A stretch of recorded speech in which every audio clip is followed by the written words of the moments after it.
Hey y'all, I'm Donna. And I'm Carrie. And we are Paranormal Chicks. And this is the episode in between. So we know that this is not our normal day to release an episode, but this is not a normal episode. We have a surprise. If y'all have not seen the documentary, The House in Between, you are missing out. Stop what you're doing. Well, don't stop.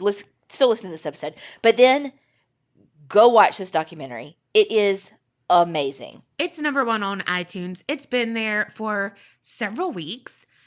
So obviously, by the title, you know it centers on a house, and it belongs to a woman named Alice. And something that is dear to us, it is located in Mississippi, not too far away from us. And what I like about this documentary too, because y'all know that I am a skeptic when it comes to kind of supernatural type thingies. And I really like that this documentary looks at both sides, the supernatural, paranormal, and the more logical, what could these things be? And this documentary has it all. And we are lucky enough to have one of the investigators from the documentary let us interview him. Right. And I mean, look, Barbara Walters could never. We are hard-hitting journalists. We ask all of the probing, important questions, such as, were there spiders? But really and truly, Brad Cooney is one of the investigators that was on this amazing documentary, and he was so kind to let us interview him and tell us a little bit about, his experience as a paranormal investigator and some of the things that he's come in contact with and his time working with the house and Alice. And it was just an amazing interview. So thank you so much, Brad, for being a part of this. And y'all just sit back and listen to Brad take it away.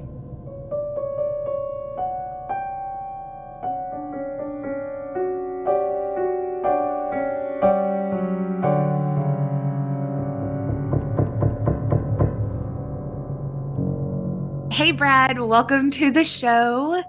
Why don't you tell everyone who you are, some of your background, because I know you're not just a paranormal investigator. You also have a podcast. So, tell us all of your endeavors.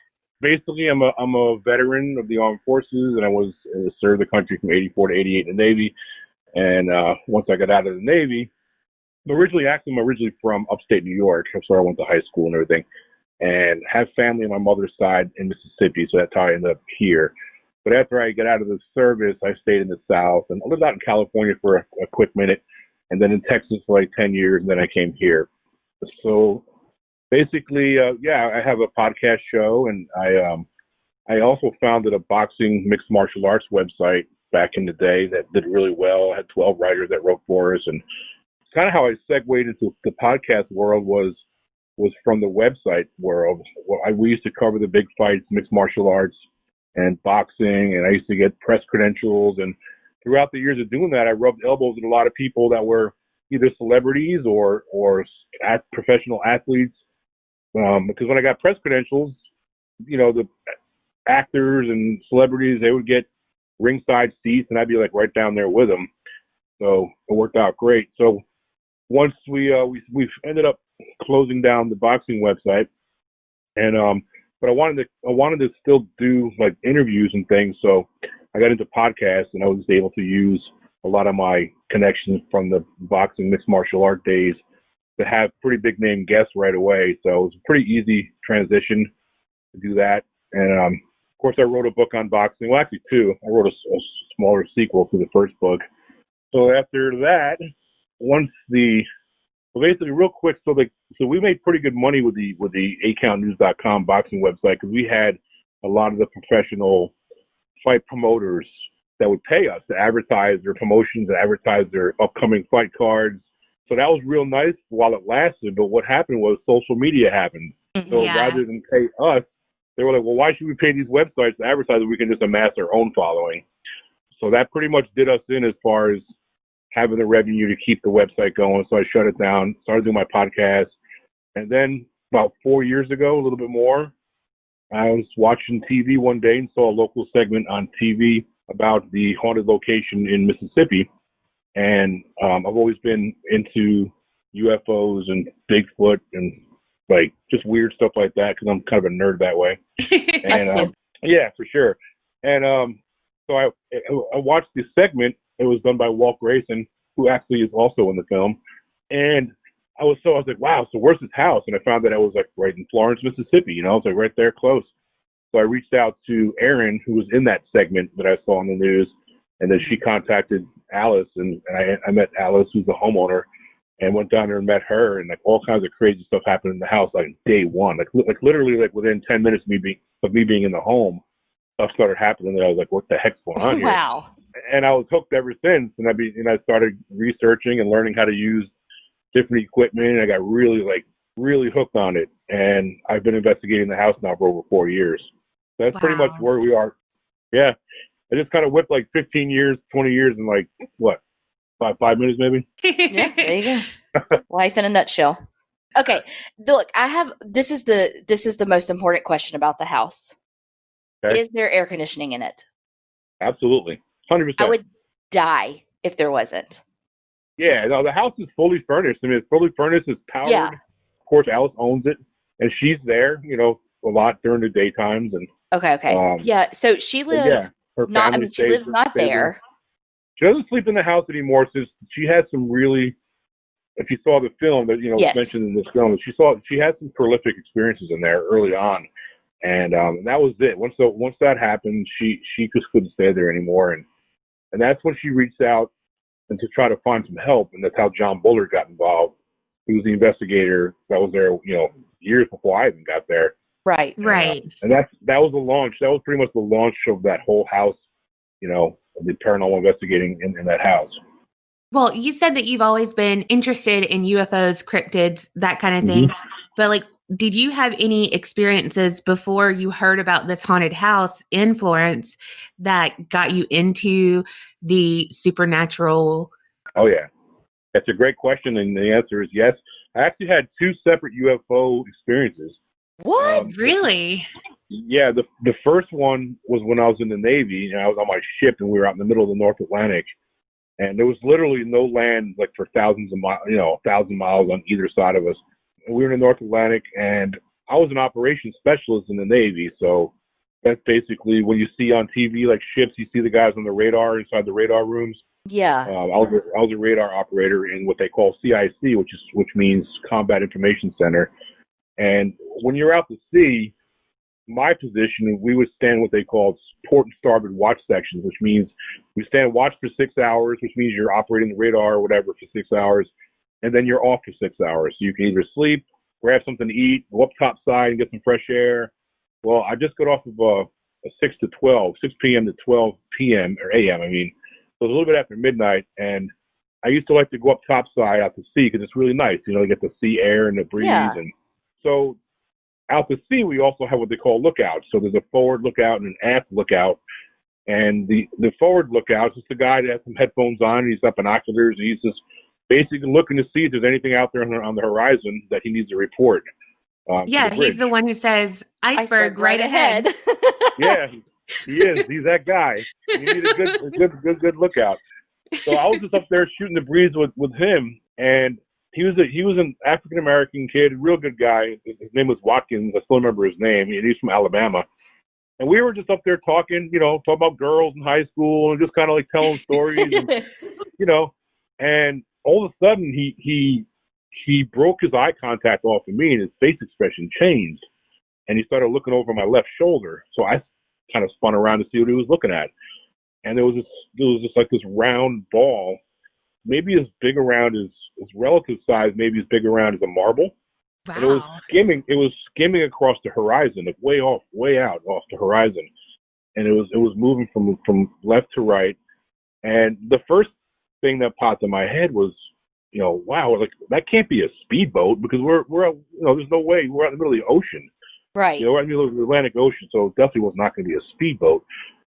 So, those big binoculars that are on a ship, they're called the big eyes, where you grab the handles with your right and left hand, you look inside it, and you can move it around. Yeah. They're called big eyes. Well, I went over there and I grabbed those, and I went to try to see a closer look of it, but the sea state was a little bit too rough, so the ship was kind of like pitching and rolling, so I couldn't get a good. It was very tough for me to get a good lock on whatever that was. You know what I mean? Because the ship's moving out to sea. So that didn't work. So I stopped that, and I started looking at it again with my naked eye. And then this thing just stops. This ball of light just stops, and then it shoots straight up vertically, like really fast. So it's way up high in the sky. And so me and Watkins, we're just looking at this thing. And then it starts like hovering to the left and to the right, moving to the left, back to the right, to the left, back to the right, for maybe 5 or 10 minutes.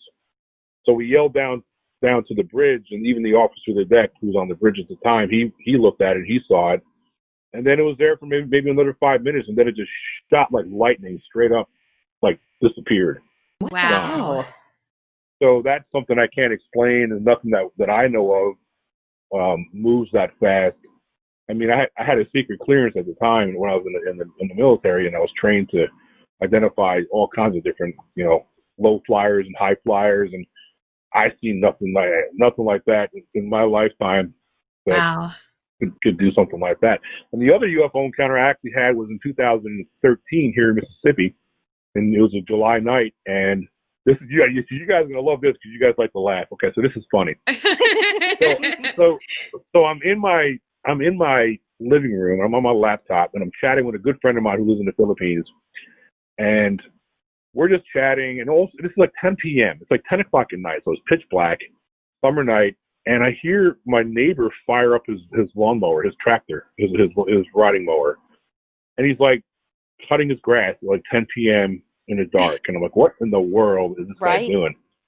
So I get up and I grab my cell phone and I walk outside because I'm gonna try to YouTube this. I'm like, because this guy is on his seriously, he's on his tractor and he's got a helmet on with a miner's light. Oh my God! And he's cutting his grass in the dark, and I'm like, what the freak is this guy doing? So I'm like, I swear I got my phone. I'm like, I'm gonna try to video this because I was thinking YouTube all day. So I'm like kind of creeping behind my car. I don't want him to see me like filming him. And all of a sudden, though, I see something, this orange-looking ball of light, and it was like skimming across the sky. It wasn't clear from the tree line yet, so I was seeing it like in between branches and things. Right. So I was like, well, that's actually more interesting than this guy cutting his grass at night.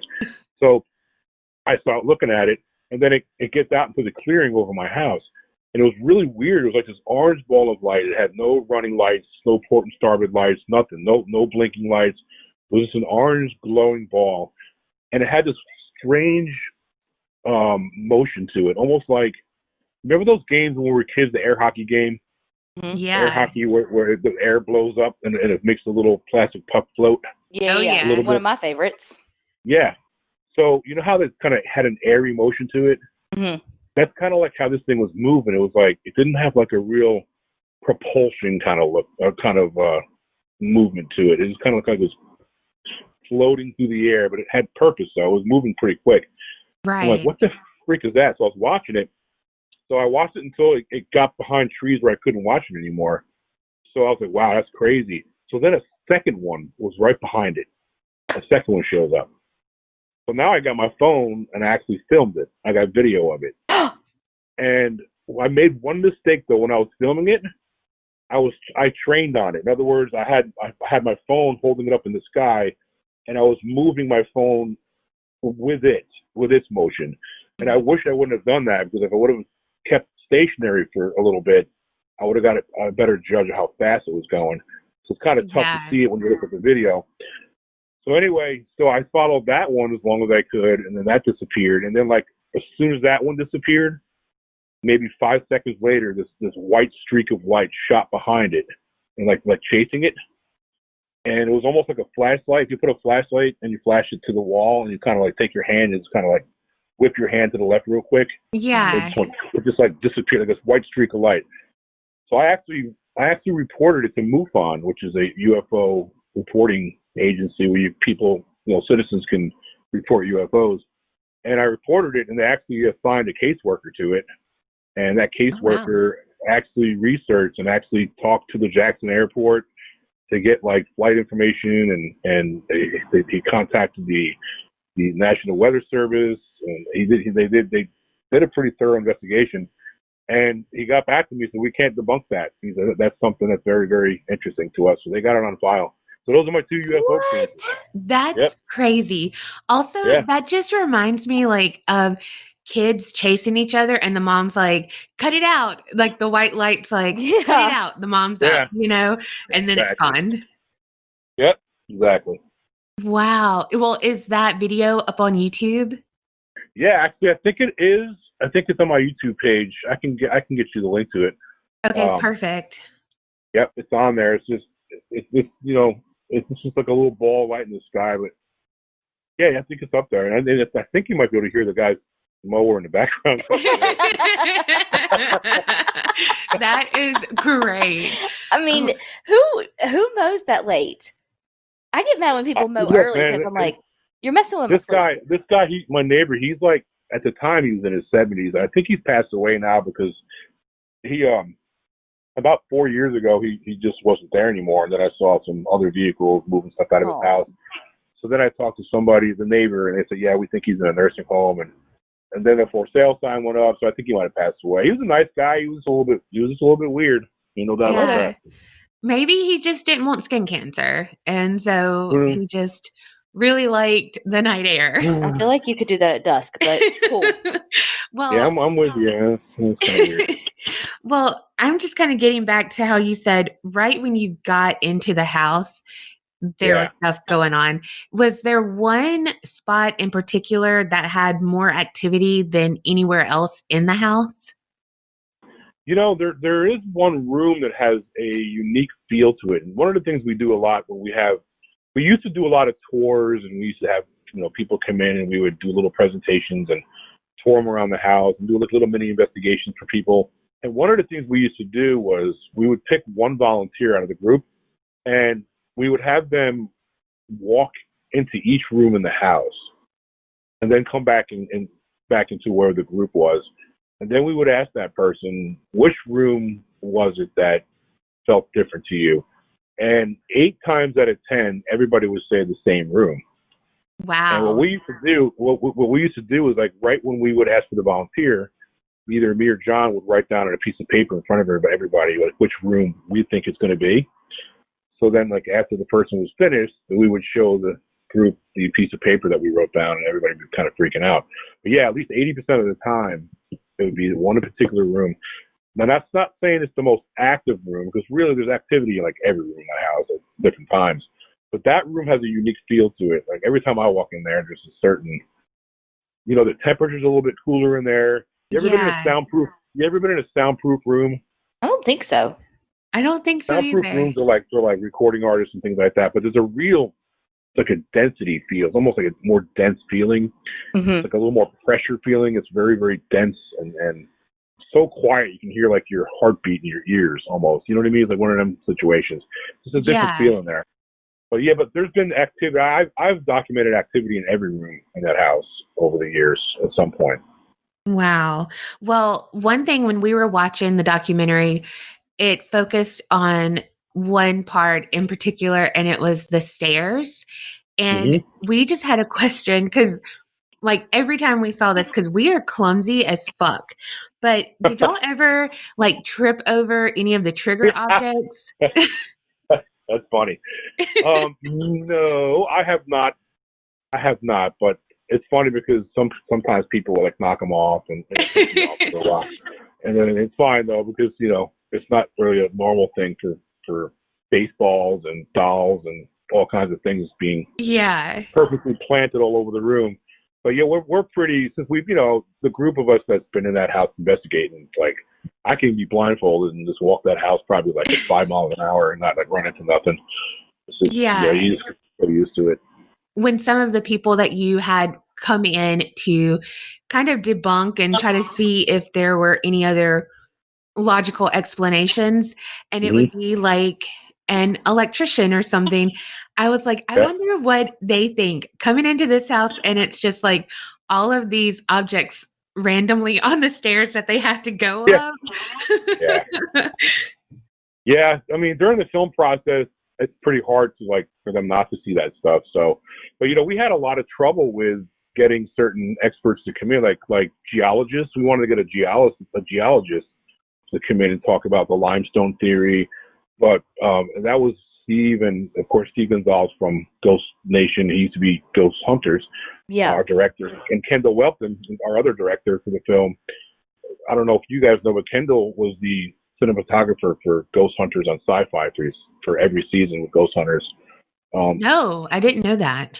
Yeah, that's Steve knew him real well because of that. I mean, he's followed Steve around in all the locations you saw on Ghost Hunters. So you're looking through Kendall's eyes. Kendall's the camera Wow. guy. That's Yeah. awesome. Yep. So those two directed the film, and they really tried hard to get a geologist to be part, to be part of the film, and none of them would do it once they found out like why. They just didn't want to associate themselves with paranormal. They just wouldn't want to do it. So that was interesting. We just moved forward. Well, since you brought up Steve, how was it meeting him for the first time? Yeah, it was great. Steve, Steve's a really good guy. He's really, and I'm not just saying this. He's literally probably the smartest person I've ever met to actually know and to work with. He's extremely. I wouldn't be a bit surprised if he was genius IQ, like for real. Wow. He's very, very intelligent. Extremely intelligent. He's a really nice, kind guy. He's very easy to work with throughout the filming. Really nice guy. He doesn't have that, hey, I'm a famous guy. He doesn't have that. Yeah. He really wanted to get answers for Alice, which is really the important thing here to keep in mind. The reason we're doing this is to try to help Alice. I mean, she's the one that built her dream home. She built her dream home and can't stay in it because she's afraid. So that was very important when we did this film to Steve and to all of us, was to try to help her get answers. And so Steve, he was all business when he came down. He's been here, more than once, but great to work with. Really, really happy to know him. That's really awesome. It's crazy the bonds that you form, like you said, that you would never in a million years think that you would have with people. Yeah, absolutely, man. Absolutely. Well, okay, so back to Alice a little bit. So she's a psychiatric nurse. Yeah, retired. Yep. What did she have any like extra insights to stuff? Like, did that come into play at all with her being, thinking about maybe why things happen a certain way, just because it's a totally different insight into life, I feel like, when you're a psychiatric nurse. I do think it's possible that she could trigger activity. That's just my opinion, and it's a theory. She's very tuned into people, like you're saying. She's a psychiatric nurse, so she's very versed in reading people and vibes and things like that. So it could be that she could trigger activity in there. I mean, we've had some pretty crazy stuff happen when she was in there. Yeah, it's kind of a good question. I have to really kind of think on that a little bit to see if it's something that's triggering things. Is that kind of what you're asking? Yeah. Possible. Certainly is. Yeah, because, she has to have seen a lot of traumatic stuff and have that energy, like, put on her, you know? Well, and I think that some people just have that, not even that it factor, but kind of that it factor that draws people to want to tell them their story. And I feel like as a psychiatric nurse, she would have that. And so I just wonder if it, again, kind of brought it out of the investigators, the house, just the experience overall. Well, really, I mean, honestly, separating her career field, Alice is just an amazing human being. So people gravitate to her anyway, no matter what she did for a living. She's one of the most selfless, kindest, thoughtful people I've ever known. Seriously, I'm not just saying that. I mean, she literally is. She's number one person in my life as far as just admiring. I mean, I'm 54 years old, and she's teaching me how to, how to handle stressful people, and she's just an amazing person. Yeah. So it was just really easy for us as a team to. I mean, we call her the Queen Bee. That's her nickname, or inside story of the Queen Bee. And everyone just loves her. I mean, so it's easy to want to help somebody who you just love. You know what I mean? Yeah, absolutely. It's just easier. Yeah. That really came across in the documentary, like her and her truthfulness and everyone's just emotional bond really came across. I was just going to say, I feel like that really came across with Steve, who, like you said, is this celebrity coming in to do this investigation in this house. And for him to get so close and feel such empathy and passion towards Alice really does show who she is. Absolutely. And Kendall's the same way. I mean, a shout out to the team as a whole that's behind the scenes. Like, of course, Kendall's, y'all saw the film, so Yeah. but Kendall's brilliance. I mean, his and plus his wife Vera was one of the producers, and she really was instrumental in getting this film to where it is. And then Cory Frost, our editor, a lot of people don't know he's an Emmy Award nominee. Wow. Oh, wow. Cory Frost is an amazing editor. He was nominated for an Emmy Award for a sports documentary that he did. And he currently worked on the new Shaquille O'Neal reality show that's out. Which I freaking love. Yeah, so that's Cory Frost. He did a lot of the editing for that. What? So we have a great team. Not just Steve. I mean, of course, Steve is awesome. Oh, yeah, absolutely. I'm still like, it's still surreal to me that actually in a film with him and he was a part of this project. But Kendall Welton, his wife Vera, Cory Frost, the whole team, I mean, just amazing talent. And it comes through. It really does. Whenever I was watching the film, I kept going, these poor people who have to hold these like boom mics and the cameras and all, it just looks so freaking heavy. I'm like, they must have like a back and abs of steel to be able to hold these things for so long. Yeah, true. Yeah, I was amazed at what Kendall was doing with that big old camera, and he was running backwards and not, Yes. like, I mean, you got to keep in mind. I mean, he's had a lot of years of experience doing that, and think about this. Think about a cameraman like Kendall was with Ghost Hunters. They would investigate like prisons and psychiatric hospitals, and there was no power. I mean, it was pitch black. Yeah. In those places, they had like IR light, a little bit of light, and these people the sound guys and the camera guys are right there with the investigators, running around backwards. And I heard an interview Kendall did not too long ago where somebody asked about that, and he said, "Oh yeah, there's been injuries. I mean, we've fallen, and there has been some injuries from it. So yeah, thankfully none on our set." Hell, I can't even walk forwards with the lights on slow. Yeah. And they're going backwards. I mean, I'll sprain my ankle on a pebble. Literally, it's happened. It has. I mean, I'll not fall once a week, but I'll almost fall at least once a week. That's the truth. All the time. Yeah. Look, I am really good at falling because I've done it so many times. Yep, that's one of my superpowers, actually. Weak ankles. Yes. Yeah. My other superpower is hitting send before I edit. Yes. Same. I am the absolute best at that. I challenge anybody to be better at that. I see you, and I raise you for getting to put the actual attachment on the email. Yeah.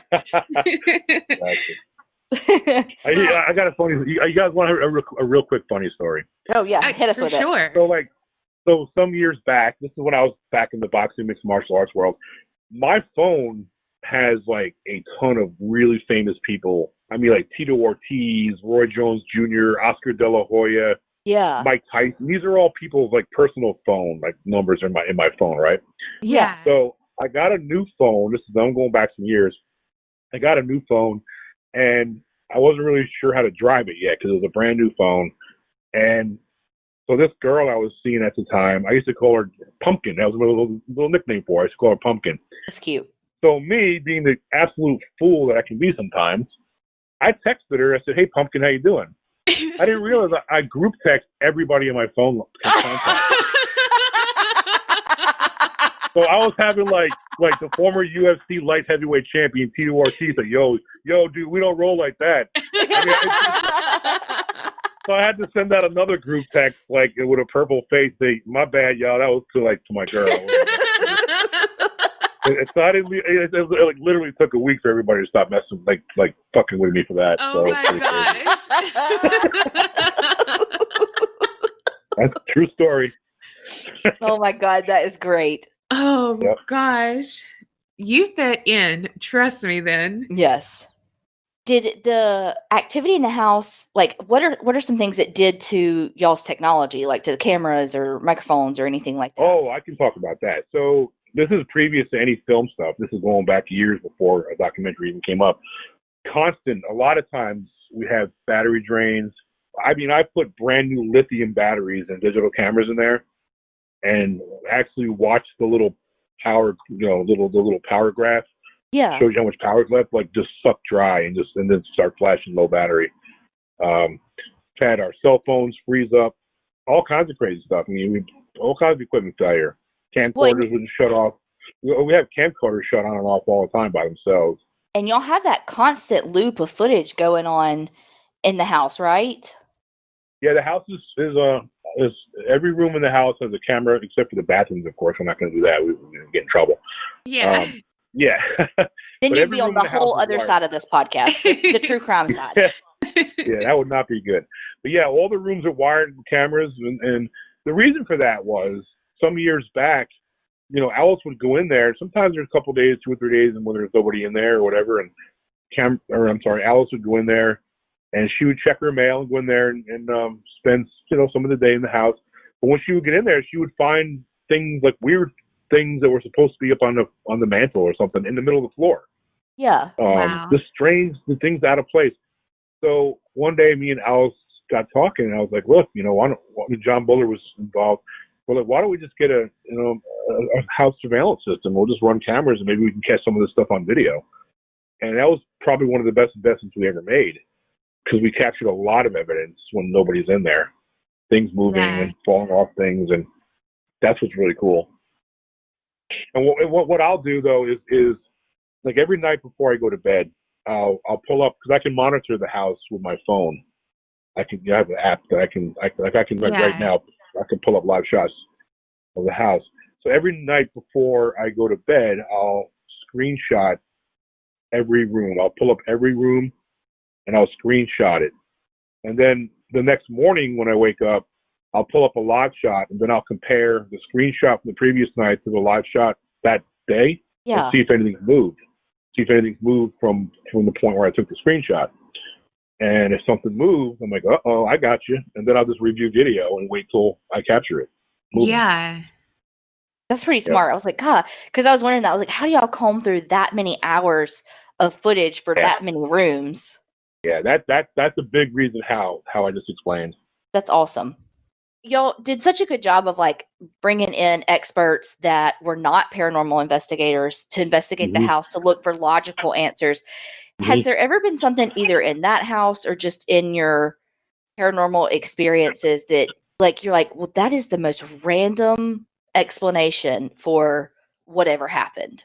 Right, something that happened and it wasn't paranormal? Right, and you're like, what the hell? Who would have ever thought that, I don't know, energy coming from the ground could do that, Well, we've had things happen that we figured out was not paranormal. I mean, actually, this is funny. One of the questions I get asked a lot is like, do you ever get scared in there? Has anything ever really scared you? And of course, it can be creepy at times because you're in a house where things happen that don't happen in my house. But one night, me and Eileen were in there and we were investigating, and there was quite a bit of activity that night. So we were both a little jumpy, because your adrenaline really gets pumping when things start happening. And so we were both a little bit on edge. So we're standing in the middle of the living room. And the night before, Alice had a little get-together over there, so she had some friends over. Well, there was this big ice cooler that was sitting on the floor. So keep in mind, we're in this dark in there, and a lot of weird stuff's happening. So we're on edge. And all of a sudden, like this huge crash sounds. And I mean, Eileen like literally jumps into my arms. Like I'm gonna save her from the ghost. I mean, how am I gonna help come you? on, Eileen. She's jumping in my arms, and I'm like heading towards the door. I'm like, I'm not a very good hero right now, because I'm like trying to get the hell out of here too. So what was funny was we both stopped and we're like looking at each other. Our eyes are as big as deers in headlights. And so all of a sudden we're like, what the hell was that sound? And basically what it was the cooler. Inside the cooler, the ice melted and this whole wall of ice like fell over. but it sounded like a freaking bomb went off. It was so loud. And then when you add the fact that we're already really jumpy from like, other stuff that happened, that was literally the most startled I've ever been. It wasn't even a ghost; it was a freaking ice cube. That's great. Yeah. Yep. Yeah, that was crazy.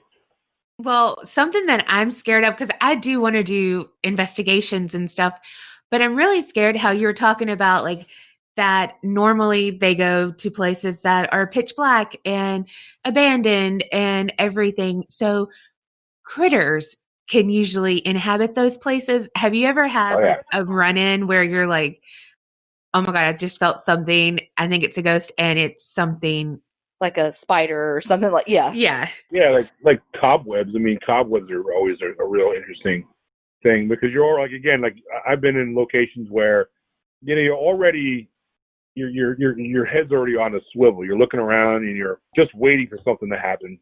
So when you walk into a freaking cobweb, it can mess with you because it's creepy. It's a creepy feeling. I'll tell you, you mentioned spiders. Steve from Ghost Hunters, he has a real phobia, a true, real phobia of spiders. Really? Yeah, I mean, it's well documented on the show. If you watch Ghost Hunters, some of his episodes, he really freaks out. It really freaks him out. So Steve did see a spider in our location once, and he, just like the TV show, he freaked out. And it's not something we laugh at him about because it's a real genuine phobia. He's just like, it's like me. I don't like heights. I mean, I don't like to get up high. Some people are like squirrel monkeys. They can run across scaffolding and it's like, yeah, not me. Mm-mm. You get me on a little step ladder and I'm panicking. I'm like a sweat coming down my back. And, because you're like me, you fall. So it's like a little bit of height. I respect gravity. I mean, exactly, because it's a bitch. And so like when if they make fun of me for like freezing up and having sweat coming down my head because I'm like 3 feet off the ground, it's not funny because to me it's real. I don't like heights at all, And Steve genuinely has a real phobia of spiders, so he doesn't like spiders at all. I don't laugh at him for that at all because I can relate.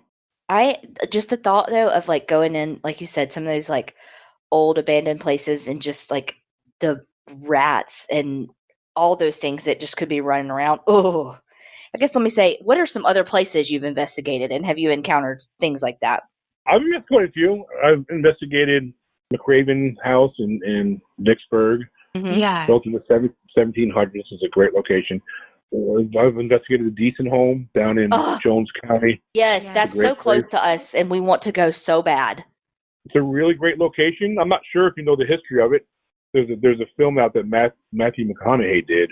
Mm-hmm. Called Free State of Jones. Well, Newt Knight, who the film centers around, is a real person, and he's from Jones County. And back during the Civil War, he was a slave sympathizer. He was really partial to the Union, and the Confederates wanted to hang him because he fell in love with a slave and had children with a slave. So when word got back to the Confederates that Newt Knight was in Jones County, they sent someone there to kill him. And Newt Knight got word that was happening. He actually ended up shooting and killing the Confederate officer that tried to shoot him. And he did that inside the Decent home. There's still, actually, you can still see blood underneath the house, underneath the floor, which seep through when you use one of those blue lights. What do they use? Luminol. But yeah, exactly. So the Decent home is a really cool place that I've investigated. I've investigated in Louisiana a couple spots, and I've been to the Myrtles Plantation. That's what I was just about to ask.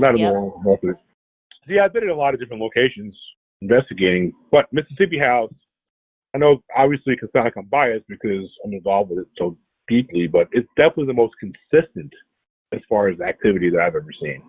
Yeah. Do you have a dream place to investigate?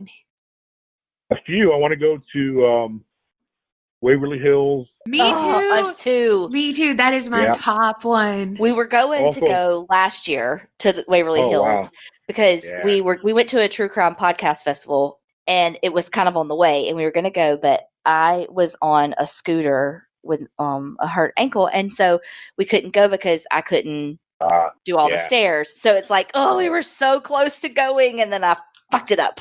I like to go to the Stanley Hotel is another one I'd love to go to. Yeah, you did that. And the other one, the other one is the St. Augustine, the lighthouse. Florida, the lighthouse. Yeah, because that place, everybody I've ever talked to that's been in there gets like crazy activity, like everybody. So those three are probably my top three on my list.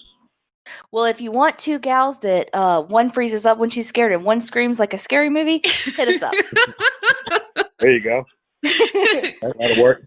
Do you have a favorite piece of equipment to use, like a REM pod, EMF reader, that kind of thing? Is there one piece that you're just like, this is my, foolproof, this is going to show if there's a ghost here? Honestly, for me, I like the digital recorder because I love when I get EVPs. And I'm not talking about Spirit Box EVPs. I'm not real big on Spirit Box. I was just going to ask you about that.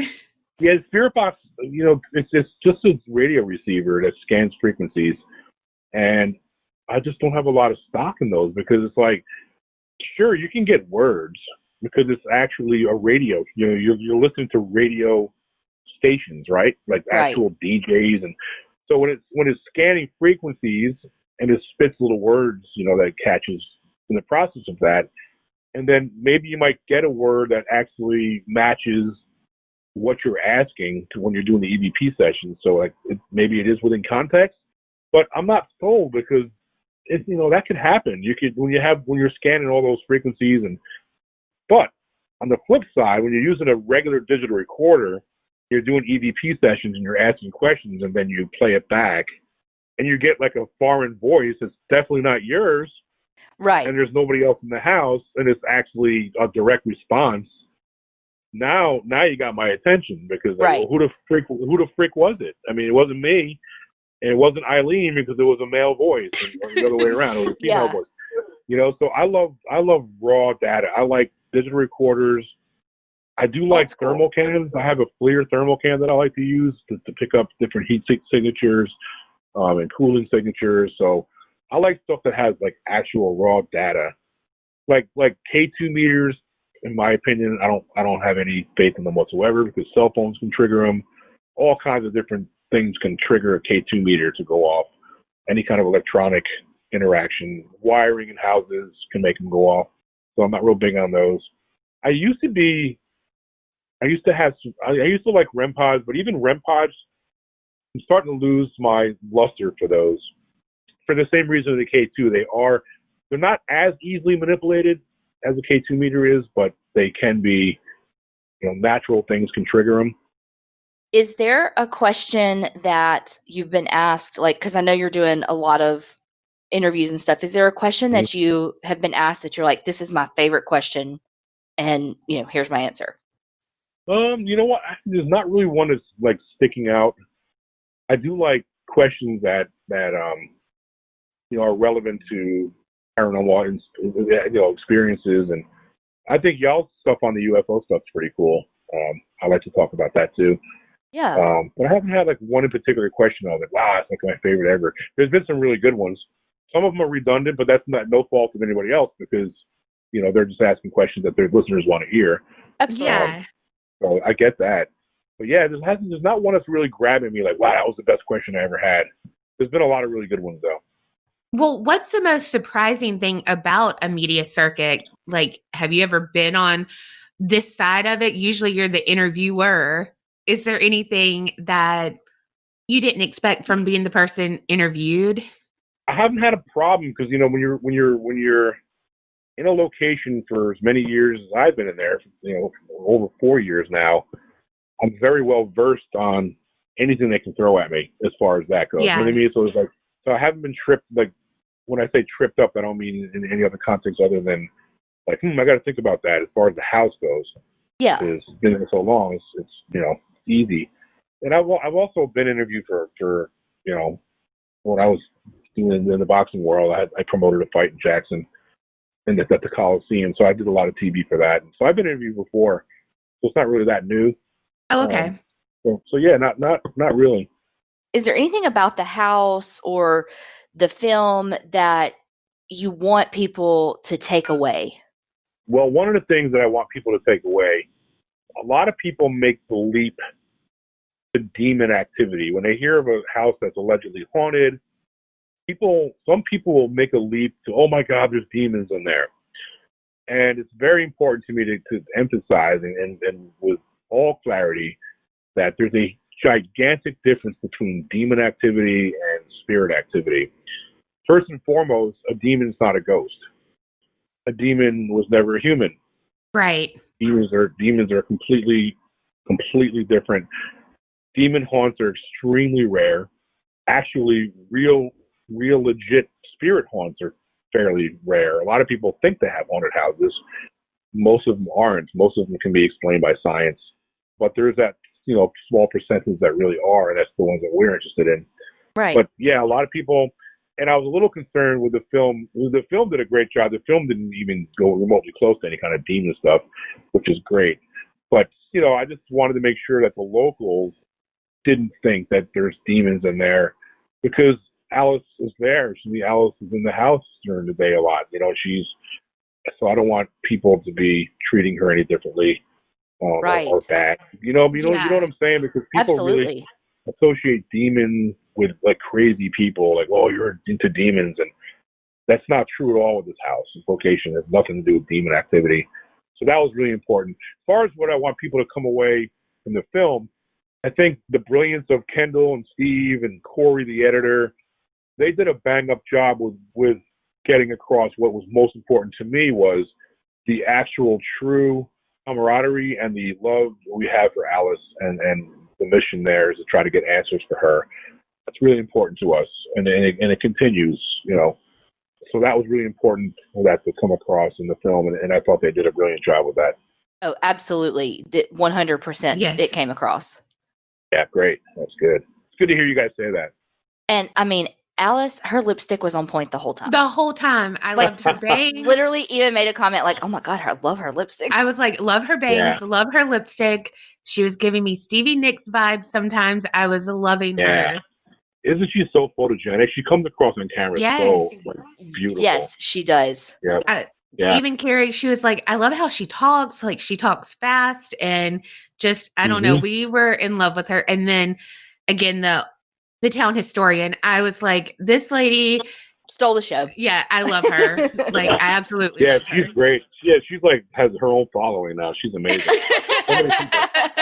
So I swear, she probably would have got an Instagram. She would be a verified account, and she probably have like yes. Like, she used to have like, Leslie Jordan, is that his name? Yes. Yeah, Leslie Jordan's been doing the quarantine like Instagram videos. Oh yeah, that guy's funny. He's really funny. Yeah.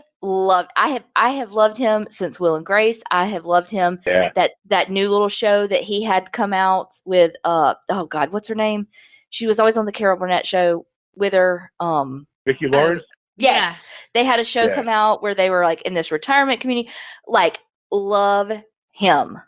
Yeah, he's great. I watched all his videos. He's funny. Yeah, Carrie got me on him, but she needs to do that. I can see her with like lemonade on her front porch, like just telling it how it is. Like, these are Southern women's like rules to live by. Southern pearls. Yeah, like this is what it is. Pearls.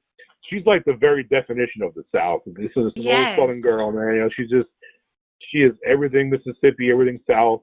Also while I'm thinking about it, I want to shout out John Bullard too, because John was in there for like literally years and years and years before I even got involved. He vlogged a ton, like 10 years, right? Yeah. He's going over 12 now, because it was 2 years ago when we started filming. Oh, true. So it's like, so John Bullard put a lot of miles in that house, and it was really his efforts in the early days, being the first person to really get in there and document things. That was instrumental in the film, because he had some footage from the old days in there, and he's just a hardworking guy, man. He's a great guy. He's a great investigator. So yeah, definitely want to shout out John.